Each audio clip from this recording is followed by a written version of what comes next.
జరుగుతోంది. భారీ భద్రత మధ్య పోలింగ్ కొనసాగుతోంది. కాగా తెలంగాణ సీఎం రేవంత్ రెడ్డి ఇవాళ తన సొంత నియోజకవర్గం కొడంగల్ కు వెళ్లనున్నారు. నేడు తెలంగాణలో మున్సిపల్ ఎన్నికల సందర్భంగా కొడంగల్లో సీఎం రేవంత్ రెడ్డి తన ఓటు హక్కును వినియోగించుకోనున్నారు. ఉదయం 11:30 కొడంగల్ పట్టణంలోని జిల్లా పరిషత్ ఉన్నత పాఠశాలలో ఓటు హక్కును వేయనున్నారు. అక్కడి నుంచి సీఎం రేవంత్ రెడ్డి ఢిల్లీకి వెళ్లనున్నారు.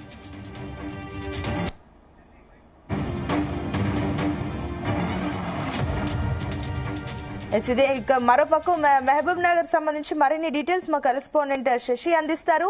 శశి, ఏంటి మహబూబ్ నగర్ సంబంధించిన డీటెయిల్స్ ఏంటి? మరోపక్క తట్టు తెలంగాణ సీఎం రేవంత్ రెడ్డి స్వయంగా అక్కడికి వచ్చి ఓటు హక్కు వినియోగించుకోబోతున్నారు కాబట్టి అక్కడ భద్రతా పరమైన ఏర్పాట్లు ఏ రకంగా ఉన్నాయి?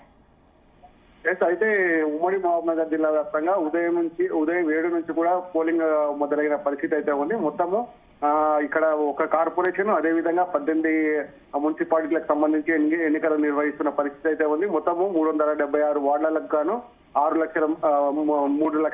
లక్షల మంది ఓటర్లు తమ ఓటు హక్కును వినియోగించుకుంటున్నారు. ఇక్కడ ఎలాంటి అవాంఛనీయ సంఘటనలు జరగకుండా పోలీసులు కూడా పూర్తి బందోబస్తు ఏర్పాట్లు చేశారు. పోలింగ్ కేంద్రం నుంచి 100 మీటర్ల లోపు ఎవరిని రానివ్వకుండా పూర్తి పటిష్టమైన భద్రత ఏర్పాట్లు చేశారు.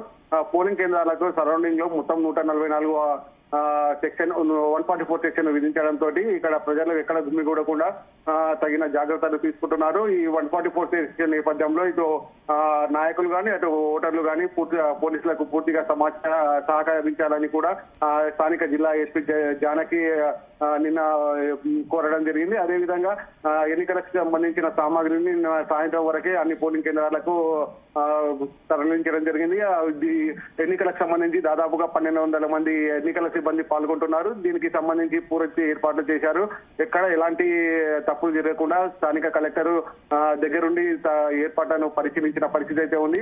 బ్యాలెట్ బాక్సులలో గుర్తించిన గుర్తులకు సంబంధించి ఎలాంటి తప్పులు జరగకుండా పూర్తిగా క్షుణ్ణంగా పరిశీలించిన తర్వాతనే పోలింగ్ కేంద్రాలకు బ్యాలెట్ బాక్సులను కానీ పేపర్లను కానీ తరలించడం జరిగింది. ఇటు చూసుకుంటే మొత్తము 2 ఏఎస్పీలు అదేవిధంగా 22 మంది సిఐలు, తర్వాత మొత్తంగాను దాదాపుగా 400 నుంచి 500 మంది పోలీస్ సిబ్బందితో పూర్తి బందోబస్తు ఏర్పాట్లు చేశారు. ఈ మొత్తము ఇక్కడ జరుగుతున్న 376 వార్డులకు గాను పూర్తి బందోబస్తు ఏర్పాటు చేశారు.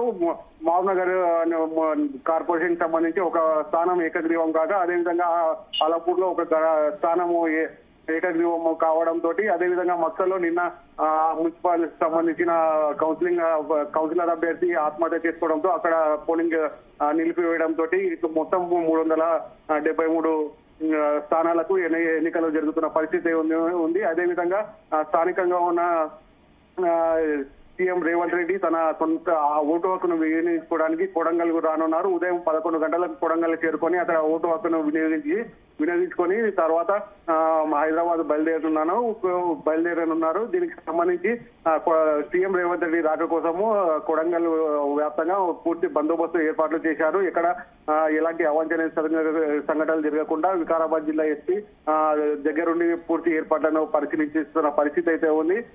సీఎం రేవంత్ రెడ్డి వచ్చి వెళ్లే వరకు కూడా ఈ బందోబస్తు ఏర్పాట్లు ఉండబోతున్నట్టు మనకు తెలుస్తున్న పరిస్థితి అయితే ఉంది. అయితే మరోపక్క శశి, అక్కడ సంబంధించి పార్టీల పరంగా కనుక చూస్తే బీఆర్ఎస్ ఎడ్జ్ ఏ రకంగా ఉంది, అదేవిధంగా బీజేపీకి సంబంధించిన ఎడ్జ్ ఏ రకంగా ఉంది?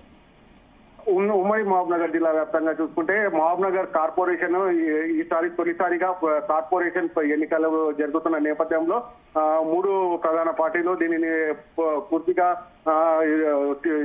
బాధ్యతాయుతంగా తీసుకున్నాయి, ప్రతిష్టాత్మకంగా తీసుకున్నాయి. ఇక్కడ తొలిసారిగా మేయర్ పదవి రావడంతో 3 పార్టీలు ఈ మేయర్ పదవిని దక్కించుకోవాలని సంకల్పంతో గత 10 రోజుల నుంచి కూడా తమ ప్రచారాన్ని ముమ్మరంగా సాగించాయి. ఒకరికి మించి ఒకరు తమ ప్రచారంలో మహబూబ్ నగర్ జిల్లాలో తొలుత సీఎం రేవంత్ రెడ్డి, అదేవిధంగా కేసీఆర్, అదేవిధంగా బీజేపీ జాతీయ అధ్యక్షుడు కూడా ఇక్కడ ప్రచారం చేసిన పరిస్థితి ఉంది.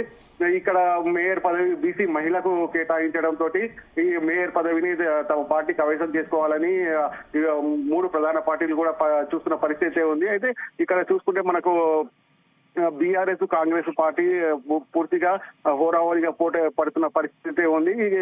ఇక్కడ మొదటగా మనం తీసుకుంటే ఎమ్మెల్యే కాంగ్రెస్ అభ్యర్థి ఉండడం, అదేవిధంగా ఎంపీ బీజేపీ అభ్యర్థి ఉండడము, అదేవిధంగా ఎమ్మెల్సీకి సంబంధించి కూడా బీఆర్ఎస్ అభ్యర్థి ఉండడము, ఇక్కడ అఫీషియల్ ఓట్స్ అనేవి కూడా చీలిన పరిస్థితి అయితే ఉంది. మూడు పార్టీలకు సంబంధించి కూడా ముందు అఫీషియల్ ఓట్స్ ఉండడంతో ఇక్కడ పోటీ అన్నది రసవత్తరంగా సాగుతుంది. ప్రతి వార్డులోనూ కూడా మూడు ప్రధాన పార్టీల నుంచి అభ్యర్థులు ఉండడం కూడా ఇక్కడ టఫ్ అనేది పోటీ అనేది టఫ్ గా కనిపిస్తున్న పరిస్థితి అయితే ఉంది. మూడు వార్డులలో ముగ్గురు అభ్యర్థులు నిలబడడంతో పోటీ కాస్త రసవత్తరంగా సాగింది. ఇన్నర్ చూసుకుంటే బీఆర్ఎస్ బీజేపీ లోపాయకారి ఒప్పందం చేసుకున్నారని కూడా వార్తలు వినిపిస్తున్న పరిస్థితి అయితే ఉంది. బీజేపీ అభ్యర్థి డల్ గా ఉన్న చోట బీఆర్ఎస్ అభ్యర్థిని నిలబెట్టడం, బీఆర్ఎస్ అభ్యర్థి డల్ గా ఉన్న చోట బీజేపీ అభ్యర్థిని నిలబెట్టడం ఇలా జరిగిందని కూడా ఇక్కడ వార్తలు వినిపిస్తున్న పరిస్థితి ఉంది. అదేవిధంగా అధికార పార్టీ కాంగ్రెస్ చూసుకుంటే టికెట్ ఆశించి భంగపడిన వాళ్ళు ఇక్కడ రెబల్స్ గా కూడా నిలబడిన పరిస్థితి అయితే ఉంది. రెబల్స్ ఎవరికి మద్దతు ఇస్తున్నారు, అదేవిధంగా ఎటువైపు వెళ్తున్నారు అన్న ఆసక్తి నెలకొన్న పరిస్థితి అయితే ఉంది. అదేవిధంగా ఎంఐ పార్టీ నుంచి కూడా ఇక్కడ అభ్యర్థులు నిలబడడంతో MI party Congress party support చేస్తుంది కాబట్టి ఇక్కడ కాంగ్రెస్ పార్టీ కాస్త ఎడ్డి ఇచ్చినప్పటికీ కూడా పూర్తిగా రసవత్తరంగా అయితే సాగుతున్న పరిస్థితి అయితే ఉంది. పూర్తిగా ఉమ్మడి మహబూబాబాద్ జిల్లా వ్యాప్తంగా కూడా ఇదే పరిస్థితి కనబడుతుంది. బీఆర్ఎస్ బీజేపీ లోపాయకారి ఒప్పందం చేసుకున్నారు కాబట్టి ఇక్కడ ఎలాంటి ఎదిరించే పరిస్థితి అయితే లేదు. కానీ అధికారంలో కాంగ్రెస్ పార్టీ ఉండడం వలన దీని ఉమ్మడి మహబూబాబాద్ జిల్లా వ్యాప్తంగా చాలా స్థానాలలో కాంగ్రెస్ కి అయితే ఎదిరించే పరిస్థితి ఉంది. మొత్తానికి మహబూబ్నగర్ కార్పొరేషన్ లో మాత్రము పోటీ రసవత్తరంగా సాగుతుంది. ఎవరికి ఎదిరించే పరిస్థితి అయితే కనిపించట్లేదు. అయితే శశి, మరోపక్క ఉమ్మడి మహబూబ్ నగర్ జిల్లా వ్యాప్తంగా ఎన్ని సమస్యాత్మక కేంద్రాలను గుర్తించారు? అక్కడ భద్రత ఏర్పాట్లు ఏ రకంగా ఉన్నాయి? మహబూబ్నగర్ జిల్లా విషయానికి వస్తే మొత్తం 89 సమస్యాత్మక కేంద్రాలను గుర్తించడం జరిగింది. ఆ 89 సమస్యాత్మక కేంద్రాలలో కేంద్ర బలగాలను మోహరించిన పరిస్థితి అయితే ఉంది. దాదాపుగా 60 నుంచి 70 మందిని బైండ్ ఓవర్ కేసులు చేయడం జరిగింది. అదేవిధంగా 18 మద్యం కేసులను కూడా రికార్డ్ చేయడం జరిగింది. కేంద్ర బలగాలతోటి పూర్తిగా సమస్యాత్మక కేంద్రాలలో పూర్తిగా కేంద్ర బలగాలను మోహరించారు. ఎక్కడ ఎలాంటి అవాంఛనీయ సంఘటనలు జరగకుండా ముందస్తు జాగ్రత్తలు తీసుకున్నారు. 144 విధించిన నేపథ్యంలో ఎక్కడ కూడా ఒకరు ఇద్దరు మించి నిలబడనివ్వడం లేదు. రోడ్డు పైన ఎక్కడ ఎవరు కనిపించకుండా తగిన జాగ్రత్తలు తీసుకుంటున్నారు. ఈ భద్రతా ఏర్పాట్లను స్వయంగా ఎస్పీ జానకి పరిశీలిస్తున్న పరిస్థితి అయితే ఉంది. అటు కలెక్టర్ కూడా ఈ సమస్యాత్మక కేంద్రాలను పరిశీలించడం జరిగింది. నిన్న రాత్రి స్థానిక ఎస్పీ జానకి సమస్యాత్మక కేంద్రాలలో పోలింగ్ కేంద్రాల వద్ద అన్ని ఏర్పాట్లను పరిశీలించారు. అదేవిధంగా ఎలాంటి సమస్యలు జరిగినా ప్రజలు స్థానిక పోలీస్ స్టేషన్ లో కానీ అదేవిధంగా 100 నంబర్ కి డయల్ చేసి కానీ ఇన్ఫార్మ్ చేయొచ్చు. ఎలాంటి పరిస్థితి ఉన్నా పోలీసులు తగిన చర్యలు తీసుకుంటారు. ఎవరు ఎలాంటి సమస్యలు ఉత్పన్నం చేయొద్దంటూ కూడా జానకి ప్రజలను కోరిన పరిస్థితి ఉంది. అయితే శశి, ఎవరైనా ఓటర్లు అటు పోలింగ్ కేంద్రాల వద్ద అయోమయంగా ఉంటున్నారా? వాళ్ళకి సంబంధించి పోలింగ్ బూత్లకు సంబంధించి కన్ఫ్యూజన్స్ ఏమైనా ఉన్నాయా? అయితే స్థానికంగా ఉన్న పోలింగ్ కేంద్రాల దగ్గర ఓటర్లు తమ ఓటు హక్కును వినియోగించుకోవడానికి ఉదయం 7 నుంచి కూడా బారులు తీసిన పరిస్థితి అయితే ఉంది. కానీ ఓటు హక్కు వినియోగించుకోవడానికి వస్తున్న ఎవరైతే ఓటర్లు ఉంటారో వాళ్లకు తగిన ఏర్పాట్లు చేశారు. పోలింగ్ కేంద్రాల వద్ద సిబ్బంది ఉంటున్నారు. ఆ సిబ్బంది ఓటర్లకు తగిన సూచనలు సలహాలు ఇస్తున్నారు. ఓటు హక్కు సంబంధించిన స్లిప్పులు ఇవ్వడము, అదేవిధంగా తమ ఓటు హక్కు ఎక్కడ వినియోగించుకోవాలి, ఏ రూమ్ లో వినియోగించుకోవాలి, తిరిగి ఎలా వెళ్ళాలి, బయటికి వెళ్ళేటప్పుడు ఎలాంటి జాగ్రత్తలు తీసుకోవాలి, అదేవిధంగా లోపలికి వాటర్ బాటిల్స్ కానీ అదేవిధంగా మ్యాచ్ బాక్సులు కానీ అగ్గిపెట్టెలు అలా నిషేధాత్మకమైన వస్తువులు ఏవైతే ఉన్నాయో దాని లోపల తీసుకొని ఇవ్వకుండా ముందు జాగ్రత్తగా అన్ని తనిఖీలు చేసి ఓటర్లకు తగిన సూచనలు ఇస్తూ లోపలికి పంపిస్తున్న పరిస్థితి అయితే ఉంది. అదేవిధంగా పార్టీలకు సంబంధించిన క్యాండిడేట్లు కూడా కొంతమంది ఇక్కడ ఉన్నారు.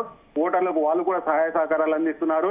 అదేవిధంగా ఎవరైతే వికలాంగులు ఉంటారో ఆ వికలాంగులకు ఓటు వినియోగించుకోవడానికి ప్రత్యేకమైన ఏర్పాట్లు చేశారు. వీల్ చైర్స్ కానీ తర్వాత తగిన ఏర్పాట్లు చేసి పోలింగ్ సిబ్బంది దగ్గరుండి వాళ్ళతో ఓటు వినియోగించుకునే పరిస్థితి అయితే ఉంది. Right, thank you Shashi.